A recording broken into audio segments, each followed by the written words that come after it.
pedir que você abra aí a sua Bíblia, ou encontre o texto aí você vai lá para Pedro hoje, primeira carta de Pedro, capítulo de número 2.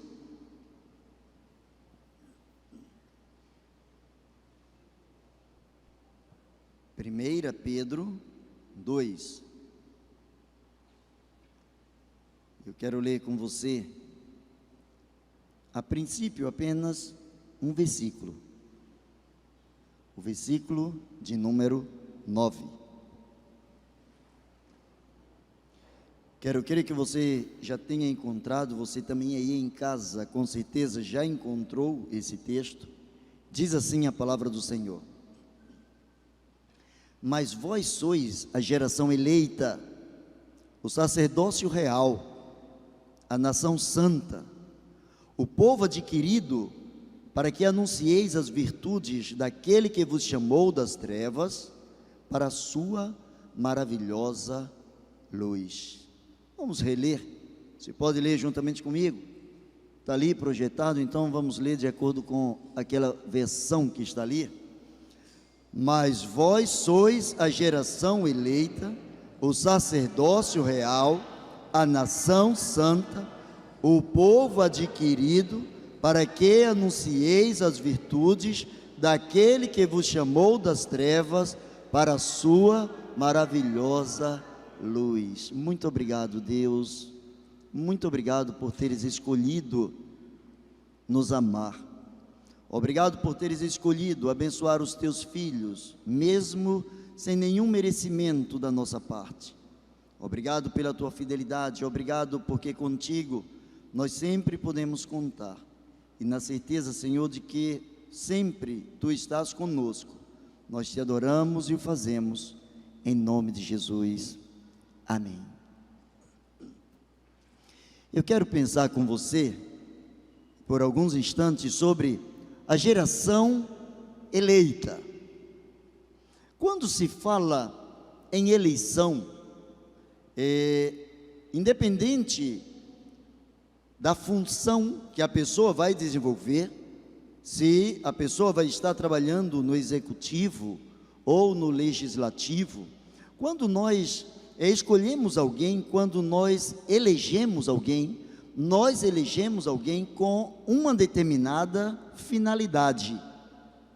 E geralmente quando nós pensamos em eleger alguém, quando nós pensamos em acreditar alguém, quando nós atribuímos a alguém a nossa confiança para que ele nos represente ou para que ele trabalhe em prol da nossa sociedade, seja ele quem for, de qual partido for, e independente da função que ele vai desempenhar, nós temos um para quê.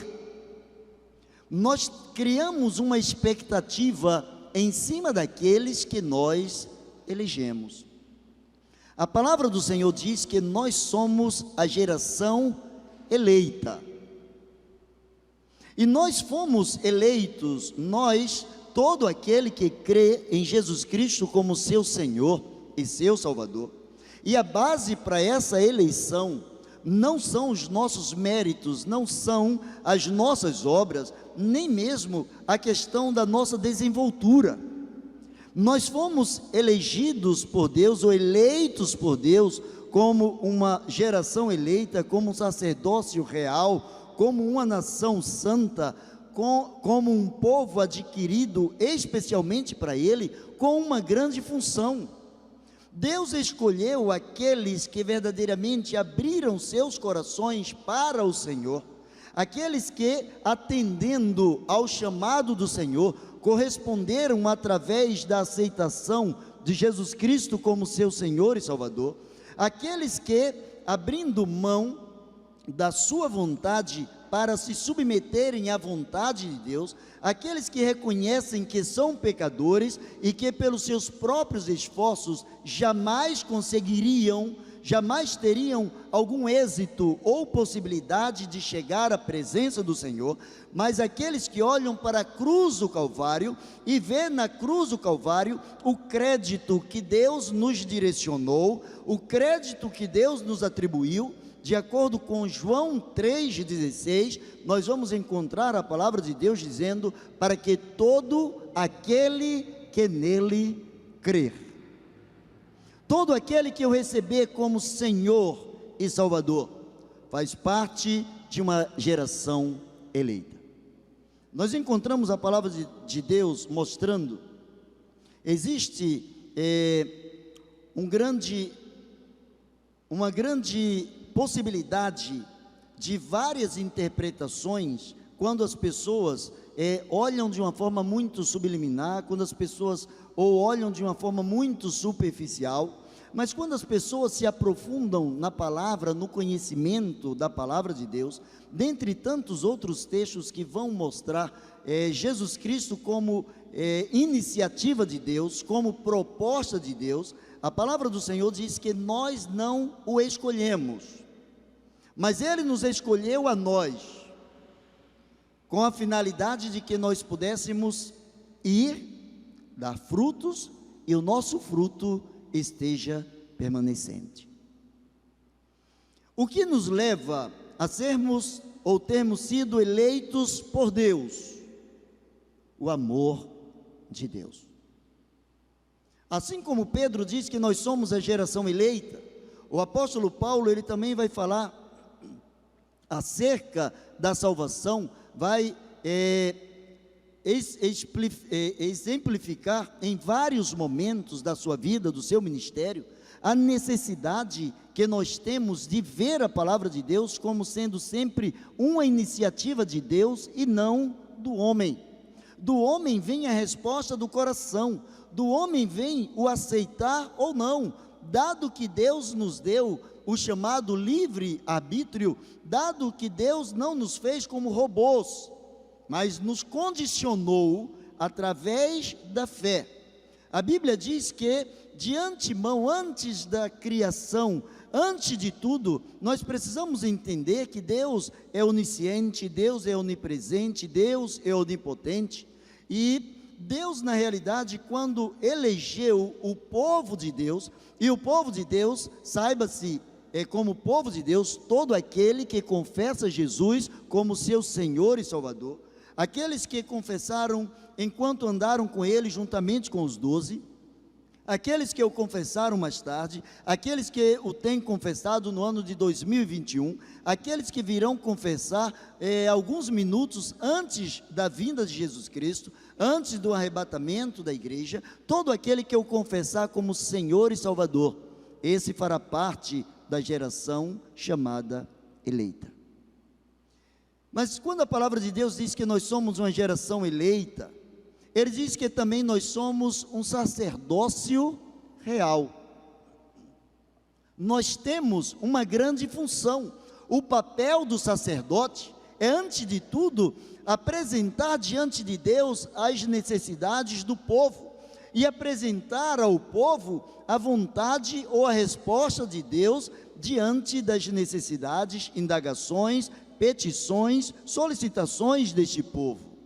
A palavra do Senhor diz: vocês são a geração eleita. Todo aquele que receber Jesus como Senhor e Salvador, esse faz parte da eleição. O que é ou a quem Deus elegeu?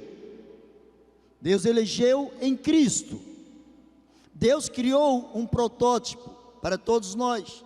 Ele apresentou esse protótipo, Ele trouxe o seu próprio Filho e o identificou como sendo mais do que suficiente para que nele, no sangue dele, no sacrifício dele, todo aquele que se render a esse sacrifício possa ser restaurado na sua paz, na sua comunhão, na sua intimidade com esse Deus. Nós jamais poderíamos voltar para Deus, dado que fomos criados pelo próprio Deus, mas jamais teríamos condições de voltar ao próprio Pai, voltar ao próprio Deus, se porventura não fosse o amor de Deus o motivo maior para eleger todo aquele que viera crer em Cristo Jesus como seu Senhor e Salvador, como seu Filho, como seu povo, como uma nação santa. Dado esse conhecimento, nação, quando se fala de nação, é diferente quando se fala de país, é diferente quando se fala de pátria. Quando nós falamos de país, nós falamos de território. Quando nós falamos de pátria, nós estamos falando de armas. Mas quando nós falamos de nação, nós estamos falando de povo. A palavra do Senhor não diz, vocês são um país. A palavra do Senhor diz, vocês são uma nação santa. Vocês são o povo. Deus não está preocupado com a questão geográfica. Deus não está preocupado com a questão de espaços físicos, geográficos. A preocupação de Deus, se podemos atribuir a palavra preocupação a Deus, a vontade de Deus, o foco de Deus são as pessoas, é o povo. E Deus tem no seu coração o desejo de que este povo se amplie, que este povo cresça. Quando a palavra de Deus chamou o pai da fé, quando Deus chamou um homem para andar com ele, quando Deus chamou este homem para reverenciá-lo, e para traduzir aquilo que Deus tinha no seu coração em virtudes, em acertos aqui na terra, depender única e exclusivamente de Deus, à medida em que este homem andaria com Deus, Deus lhe fez uma promessa, e Deus disse que dele sairiam várias nações, dele sairiam vários povos. E hoje nós encontramos a palavra do Senhor dizendo, vocês são a geração eleita, o sacerdócio real. E por conta disso, nós somos uma nação santa. O que é que qualifica, o que identifica um povo? Os seus usos e seus costumes, os seus hábitos. Como você sabe acerca de alguém que é indígena?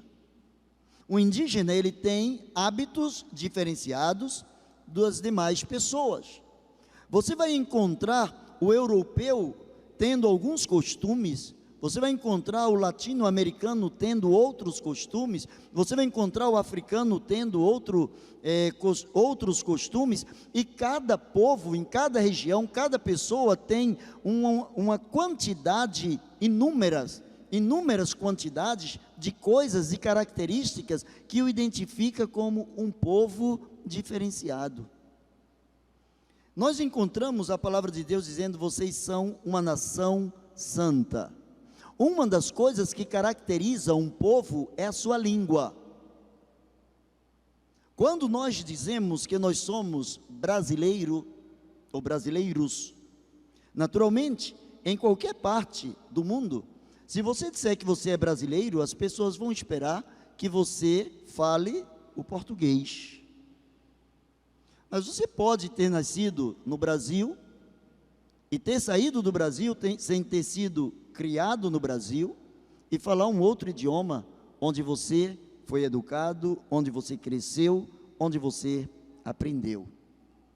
Mas de praxe, nós aprendemos a língua da nação onde nós somos inseridos, onde nós surgimos, onde nós crescemos. E qual é a linguagem do povo santo? Qual é a linguagem do povo de Deus? No próprio capítulo de número 2, nós vamos encontrar a palavra de Deus falando de coisas, de características que permeiam a vida de um povo exclusivo de Deus. A partir do primeiro versículo, 1 Pedro 2, nós encontramos a palavra do Senhor dizendo, deixando pois toda a malícia, todo o engano, fingimentos, invejas, todas as murmurações, desejai afetuosamente como meninos nascidos novamente, o leite racional, não falsificado, para que por ele vades crescendo. Se é que já provastes que o Senhor é benigno.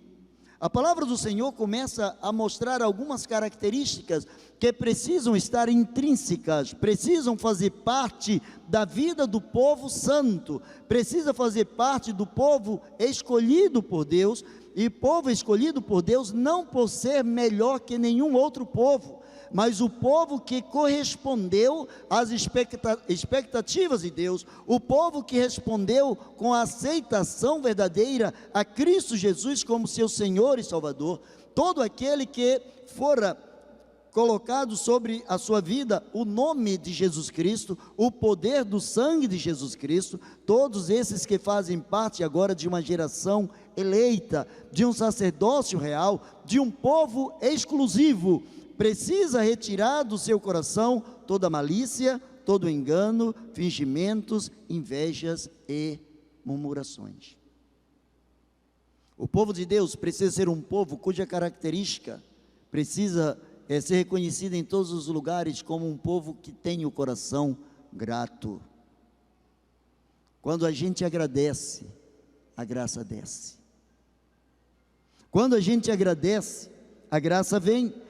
Aliás, a palavra do Senhor diz: em tudo, não por tudo, mas em tudo, em todas as situações, dai graças, porque esta é a vontade de Deus em Cristo Jesus para convosco. Significa que, quando nós fazemos verdadeiramente parte do povo santo, as nossas ações, os nossos pensamentos, os nossos sentimentos são coisas nobres.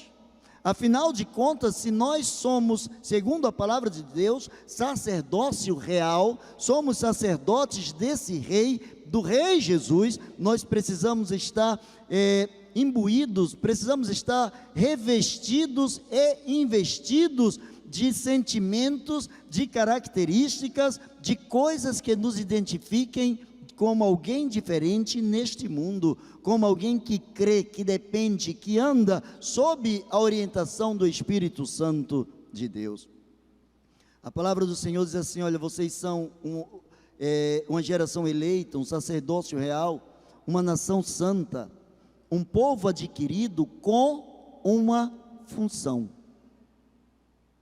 A função de termos sido adquiridos por Deus, a palavra do Senhor diz, para que anuncieis as virtudes.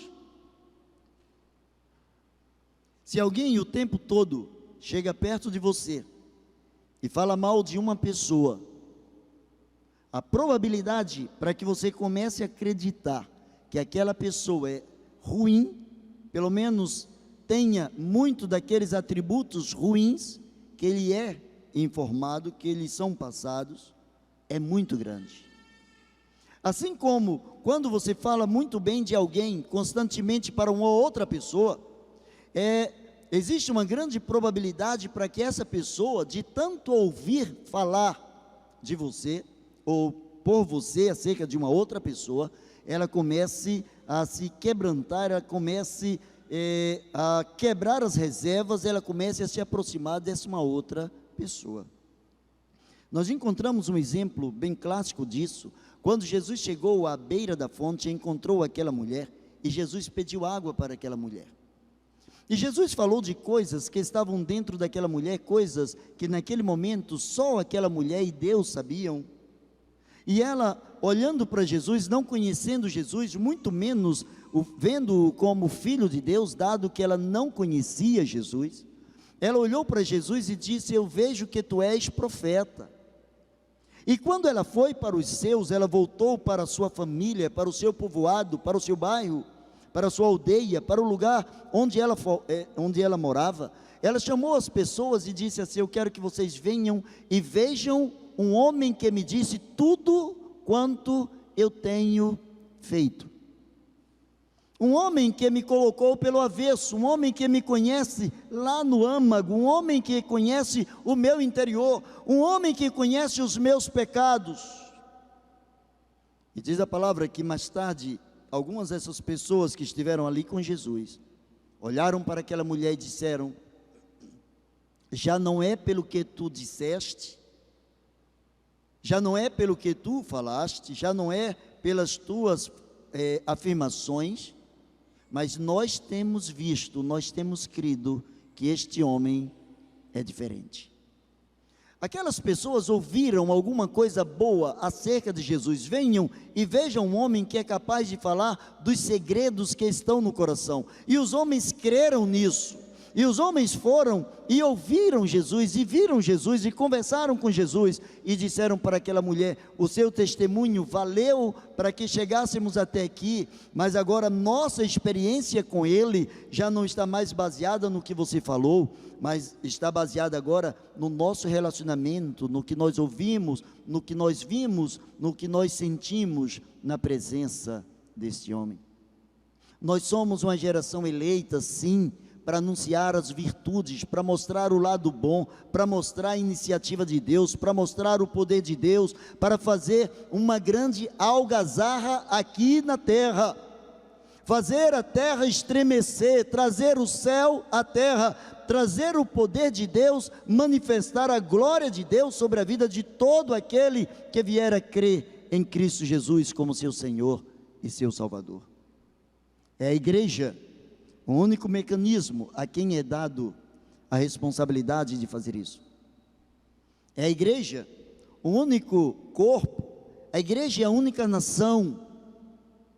Deus não confiou isso aqui às nações, economicamente falando, as nações mais fortes, mais ricas, nem as nações mais fracas, mais pobres, mas Ele confiou a capacidade de anunciar as virtudes daquele que nos chamou das trevas para a maravilhosa luz, através de um povo adquirido com esta finalidade. Mas como povo de Deus, como que nós podemos anunciar as virtudes daquele que nos chamou das trevas para a sua maravilhosa luz? O cristianismo, a sua ênfase é que não existe faça o que eu mando e não faça o que eu faço. Cristianismo é ser depois meus imitadores, como também eu sou de Cristo, assim disse o apóstolo Paulo. Cristianismo é o que Pedro disse, porque Cristo também padeceu, deixando assim o exemplo para que nós estejamos seguindo as suas pegadas. Cristianismo é imitação do próprio Cristo, anunciar as virtudes daquele que nos chamou das trevas para a maravilhosa luz, é antes de tudo vivermos na luz. Existe um hino no cantor cristão que sempre cantamos: filhos da luz, que desfrutais perdão, amados do Senhor. Filhos da luz. Se nós somos chamados por Deus para anunciar as virtudes daquele que nos chamou das trevas para a sua maravilhosa luz, não tem como anunciarmos esta luz se andarmos em trevas. É muito fácil. Não tem como demonstrar a luz, o brilho da glória de Deus, o brilho da luz de Deus, se vivermos em trevas. E a luz da Bíblia, o que são trevas? Pecado. E o que é pecado? Pecado é quando nós erramos o alvo. Pecado é quando sabemos o que precisamos, o que devemos fazer e não fazemos. Pecado é quando temos a consciência do que Deus quer para as nossas vidas, mas nós não nos sujeitamos à vontade de Deus. E aí nós, mesmo vivendo entre um povo chamado, um povo, uma geração eleita, um sacerdócio real, um povo santo, nós destoamos dessa santidade, porque o habitual no reino de Deus, o reino de Deus é um reino de santidade. O reino de Deus é um reino de relacionamento com esse próprio rei, e esse rei é investido de santidade, e a sua santidade não pode compactuar com as trevas, com o pecado. Ele nunca, jamais vai nos abandonar. Ele nunca, jamais vai nos rejeitar. Ele não rejeita o pecador. Ele não rejeita o componente da nação, mas ele rejeita a ação, ele rejeita o pensamento, ele rejeita a intenção, ele rejeita as palavras, ele rejeita as coisas que vão de encontro à vontade dele, que não coadunam, que não se coligam com aquilo que saiu dele, que veio dele em forma de virtude. A Bíblia fala de uma certa mulher, que certa vez Jesus estava com seus apóstolos, com seus discípulos, em determinado lugar, e uma multidão estava ao seu redor, e a Bíblia diz que de repente essa mulher foi por entre as pessoas que estavam ali, se espremendo entre as pessoas, e tocou na orla das roupas de Jesus, tocou nos vestidos de Jesus, nas roupas de Jesus. E Jesus pergunta para os seus apóstolos: quem me tocou? Porque eu senti que saiu virtude quando alguém me tocou. É impossível chegar a Jesus, tocar em Jesus, sem que possamos sentir a virtude de estarmos na presença de Jesus. Quando a palavra de Deus diz que nós somos a geração eleita e somos eleitos pelo amor de Deus, Deus colocou um parâmetro para que o homem pudesse voltar a Deus. O homem precisava se parecer com Jesus. O homem precisava ter um coração totalmente voltado para a obediência. O homem precisava ter um coração transformado pela graça do Senhor, porque ele sabia que tal obediência jamais seria gerada dentro de qualquer ser humano, se não fosse a graça, se não fosse a misericórdia, se não fosse o favor, se não fosse o amor desse próprio Deus. Deus não aceita que sejamos menos do que aqueles que Ele estipulou que pudéssemos ser, que viéssemos a ser. E o que Ele estipulou? Ele estipulou que em nós reside a capacidade e a responsabilidade de anunciar as virtudes, mostrar o poder. Anunciar as virtudes é viver uma vida tão poderosa que as pessoas, ao olharem para esta nação santa, para o povo de Deus, possa crer que existe esperança, que existe transformação, que existe um Deus todo-poderoso que muda a vida, que transforma a vida, que transforma as mentes, que transforma os corações. Às vezes eu vejo pessoas que oram a Deus, eu nem sei nem por que oram, porque oram a Deus, mas nem mesmo na sua oração elas acreditam, porque oram a Deus, por exemplo, para que Deus esteja salvando a vida de determinada pessoa, que Deus esteja derramando a sua graça e a sua misericórdia em cima de determinada pessoa, na sua família, na sua parentela, dentre seus amigos, e ao mesmo tempo diz: mas eu sei que aquela pessoa não tem jeito. Escuta aqui, você que pensa dessa forma, escuta, porque isso é muito forte que eu vou falar para você. Só existe um acusador das almas, e esse acusador é o diabo. Ele é o único que pode dizer que não tem jeito, mas existe um que diz: vocês são a geração eleita, eu elegi vocês no meu amor, eu criei uma atmosfera de amor e coloquei vocês ali dentro, eu coloquei vocês dentro do meu amor. A palavra do Senhor diz: Deus prova o seu amor para conosco, em que Cristo morreu por nós, sendo nós ainda pecadores. Não é fruto da minha decisão, não é fruto da minha intelectualidade, é fruto do amor de Deus, é fruto da iniciativa de Deus, foi a vontade de Deus, mas essa vontade não se estendeu unicamente a mim, ela está condicionada a todo aquele que crê. É interessante que a palavra do Senhor fala, lá em João 3,16, porque Deus amou o mundo de uma forma maravilhosa, esplêndida, que deu o seu Filho, para que todo aquele que nele crê não pereça, mas tenha a vida eterna. E lá no versículo 18, ele diz assim: quem crê será salvo, quem não crê, já está condenado. Não é que vai ser condenado, não é que vai ser condenado, já está condenado. Não é uma questão de quando eu morrer, eu posso ser salvo ou eu posso ser condenado, não existe isso. A única possibilidade que tem é, se em vida eu me entrego verdadeiramente a Jesus como meu Senhor e Salvador, se a minha vida é uma resposta ao estímulo de Deus, à iniciativa de Deus, à misericórdia de Deus, em ter colocado o seu Filho na cruz do Calvário, por conta do amor de Deus, por conta do sacrifício de Cristo Jesus, eu sou salvo mediante o sangue de Jesus Cristo, e não pelo meu esforço. Mas se eu não sou capaz de crer nisso, não é que eu vou ser condenado, não, eu já estou condenado. Só existe uma possibilidade do homem, para o homem, sair das trevas para a maravilhosa luz. E aquele que não sair das trevas para a maravilhosa luz, ele não precisa fazer nada, ele já está nas trevas. Ele já continua em trevas.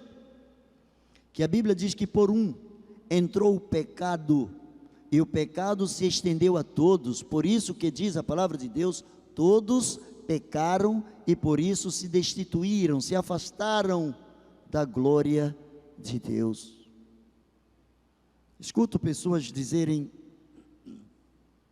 eu não sou das piores pessoas, ou eu não sou das melhores pessoas, ou, olha, eu pelo menos tenho temor a Deus. São coisas lindas de se ouvir, mas sabe em que isso influencia para a salvação? Nada, nada. A palavra do Senhor diz assim, crês tu que há um só Deus? Fazes bem. Mas sabe o que a palavra de Deus completa com isso? O diabo também crê e estremece. Crer no sentido de apenas acreditar na existência de Deus, não muda a sua condição de perdido. Crer, saber apenas que existe, eu sei que há um só Deus, olha, eu não tenho religião nenhuma, mas eu sei que há um só Deus, está perdido do mesmo jeito.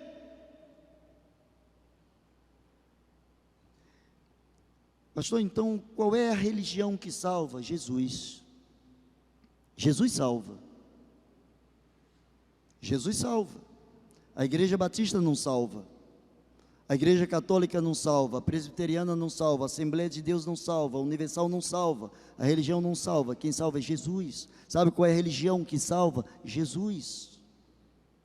Jesus é a religião que salva. Jesus é o elo de religação do homem com Deus.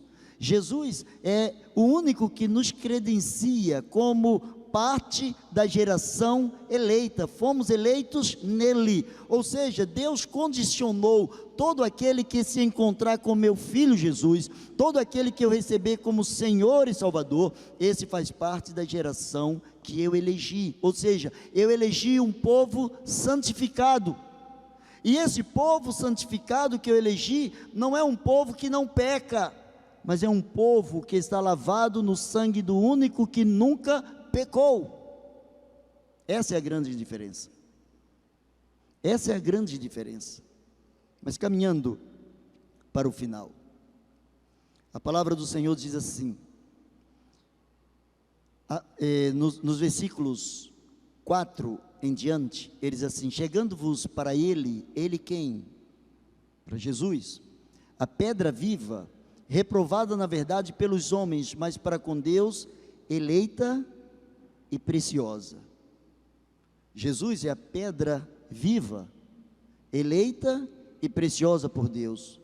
Vós também, como pedras vivas, sois edificados casa espiritual, sacerdócio santo, para oferecer sacrifícios espirituais agradáveis a Deus em Cristo Jesus. Olha que coisa profunda a gente consegue detectar dentro deste versículo.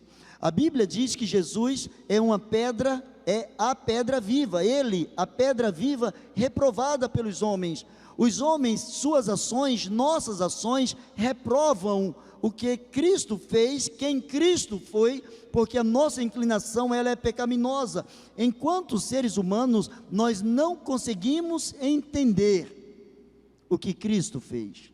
A sua doutrina traz no seu bojo, se alguém te fere de um lado, vai e oferece a outra face. E isso para o ser humano parece idiotia. A doutrina dele, se alguém te obriga a andar 1 milha, vai com ele 2, parece uma submissão exagerada, é fora da lógica humana, nós rejeitamos enquanto seres humanos.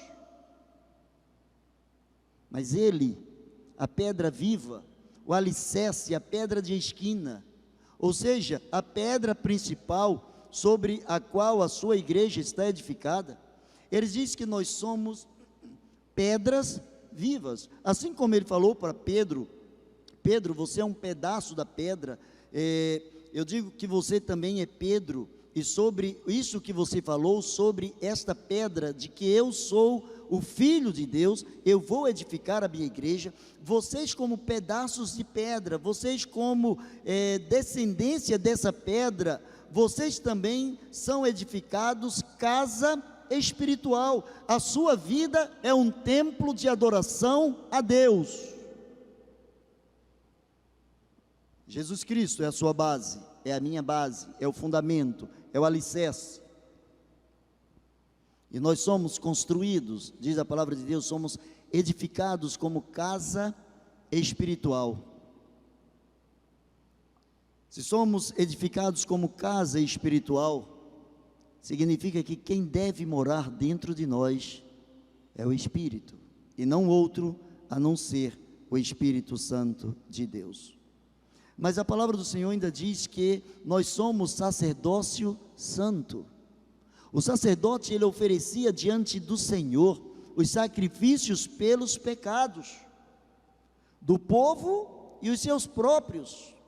E a palavra do Senhor diz: vocês são edificados como casa espiritual, vocês são edificados como sacerdócio santo. Com que finalidade? Oferecer sacrifícios espirituais agradáveis a Deus. Vida cristã é uma vida de sacrifício. Vida cristã é uma vida de sacrifício.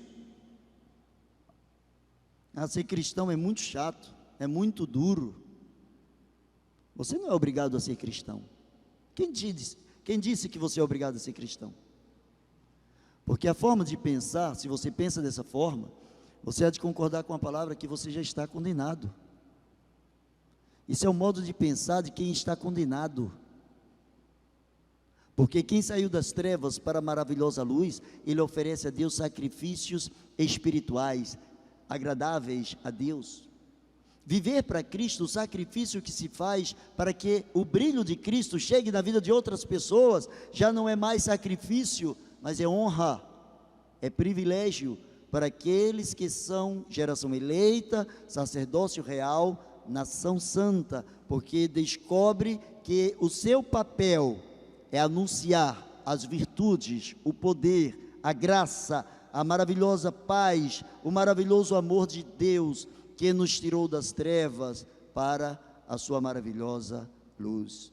E para concluir, vocês como pedra viva são edificados casa espiritual, sacerdócio santo, para oferecer sacrifícios espirituais agradáveis a Deus por Cristo Jesus. Pelo que também na Escritura se contém: eis que ponho em Sião a pedra principal de esquina, eleita e preciosa. Quem nela crer não será confundido. Deus está falando do seu Filho, Deus está falando de Jesus, a pedra, a base, o alicerce, a rocha. Toda vida é edificada, toda pessoa que tem sua vida edificada sobre esta rocha. A alegria do Senhor é a sua força.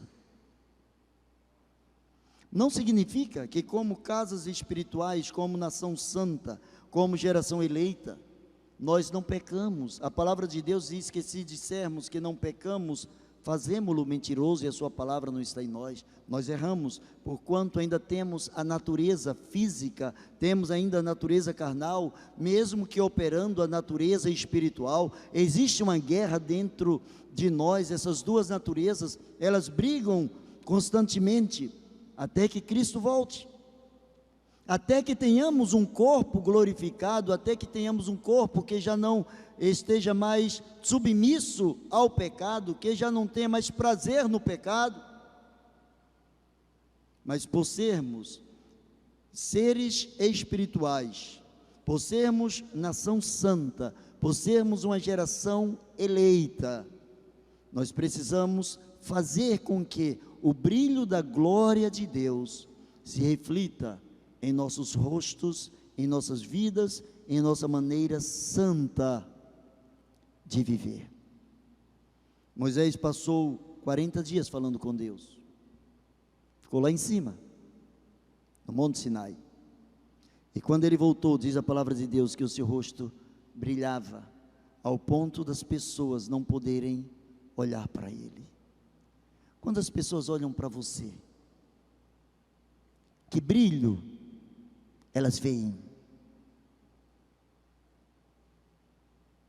O que elas veem de impactante quando olham para você? Baixe a sua cabeça e vamos falar com Deus.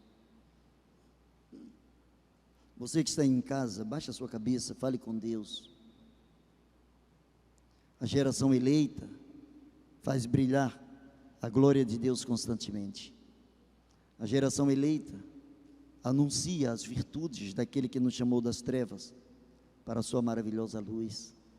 A geração eleita é uma geração que glorifica o nome do Senhor aqui na terra. Pai bendito, na autoridade do nome de Jesus, para a glória e honra do teu santo nome, recebe, Senhor, a intenção dos nossos corações. Perdoa, Senhor, as nossas dívidas, as nossas limitações, os nossos pecados. Pai, nós te louvamos por fazermos parte de um povo escolhido em Cristo Jesus, um povo escolhido mediante o sacrifício de Cristo Jesus, um povo, Senhor, a quem é designado a grande responsabilidade de anunciar as virtudes daquele que nos chamou das trevas para a sua maravilhosa luz. Pai, em nome de Jesus, se há alguém neste momento cuja luz, cujo brilho da tua graça está ofuscado, alguém, Senhor, que não está, Senhor, transmitindo o que deveria transmitir, alguém que está, Senhor, opaco, sem brilho, em nome de Jesus, restaura esta vida nesta noite, trabalha este coração, Senhor, traze-o de volta ao esplendor da tua luz, retira, Senhor, toda e qualquer tristeza, e coloca aquela paz que excede todo o entendimento em seu coração. Obrigado pela tua fidelidade, pois assim oramos, em nome de Jesus, amém e amém. Deus abençoe você.